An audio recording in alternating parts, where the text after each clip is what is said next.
everyone, it's Jillian and welcome to today's super fun slime video. So today I will be adding a bunch of ingredients that don't usually belong in slime. They're a little bit odd, a little bit random, but I was very curious to see what would happen to the slime once I mix these ingredients in, and I always love seeing the end result. Sometimes it's a complete fail, but sometimes it's super satisfying. So without further ado, let's jump into it. So the first thing I decided to add is store-bought slime and putty. So the first thing I needed to do was to create my slime base. So I just decided to do a very basic, thick, slightly glossy slime. So I added some school glue, some shaving foam, conditioner, and then I also decided to add some scent. This was not necessary, but I love all of my slimes to smell as amazing as possible, even though I had a feeling that the putty was going to make it smell a little bit gross. So after mixing everything together, I just went ahead and activated this, and I decided to activate it as normal. I wasn't sure if the slimes that I was going to add were going to overactivate the slime or melt the slime, but this was a good place to start.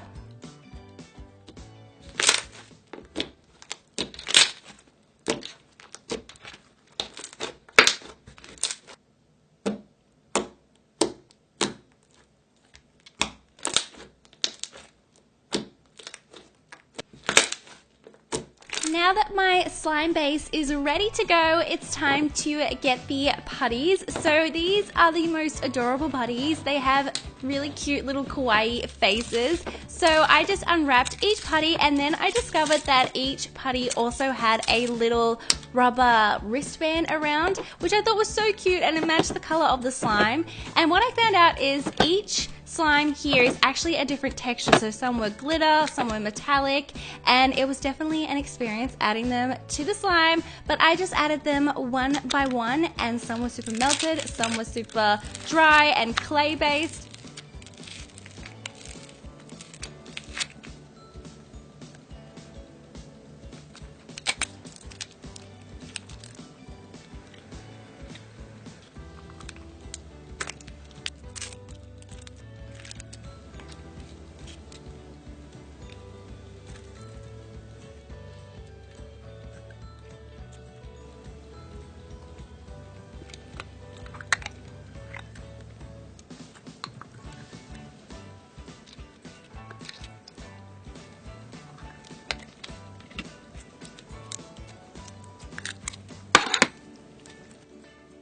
Once I had added all of the store-bought putties, it was time to try and mix everything in, and there were so many different textures. There was like a bright green neon goo, there was a very thick clay slime, there was some super melted metallic slimes, which I'm not sure what happened to those. They weren't slimes at all, but I just tried my best to mix everything in, and it turned into, as I suspected, a bit of a mess, but I just kept mixing and mixing, and it definitely took a bit of time. As you can see, the green goo was just breaking apart into pieces, so that was really difficult to blend in and incorporate to my slime.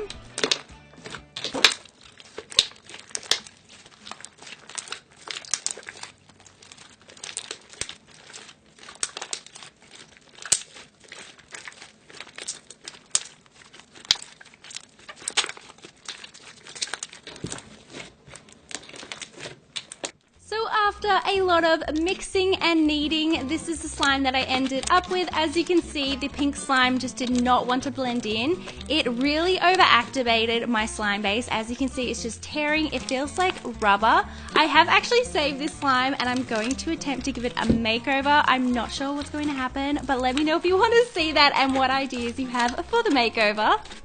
Moving along, I'm going to be adding some rainbow craft beads, and I found this palette of beads while I was wandering around the craft store, and I had no idea what I was going to do with it. All I knew was that I needed it in my life, so it's time to use it. So I decided to stick with the rainbow theme, and you guys know I like to make my slimes look as pretty as possible before destroying them. So I decided to make a rainbow inspired slime. I started by creating a sky background, and I mixed blue and white Model Magic clay together, and I thought this looked really cool, and I liked how it looked like the clouds were just floating across. So I put this in a square square container, I made it as even as possible, and then I just went in with my beads, and I decided to use every single bead, and I decided to make my rainbow an ombre, so it went from bright to pastel, and I love the pastel side the most. Let me know in the comments below which side of the rainbow is your favorite, if you like the bright side or the pastel. I think they both look really cool, and as you can see, it just came together perfectly. After I was happy with how the rainbow was looking, I decided to take it to another level, and I took some really pretty iridescent flakes. First, I went in with a beautiful blue, and then over the white parts of the sky, I went in with a white iridescent flake to make the clouds sparkle. And I was doing this because I knew I was about to add clear slime. You guys know that this has been one of my favorite slime techniques recently, and I feel like what makes these slimes pop is pouring the clear slime over some iridescent flakes, and when the iridescent flakes catch the light, it is magical. Once I had topped it off with the clear slime, I just popped a lid on it and left it for a day just to make sure that the slime was as clear as possible, because as you can see, we have some air bubbles. So this is the slime a day later. As you can see, we've got some awesome layers going on, and I love the rainbow peeking through. It just looks so much more magical with that crystal clear slime sitting on top. And now it's time to mix everything together and to see what we're going to end up with.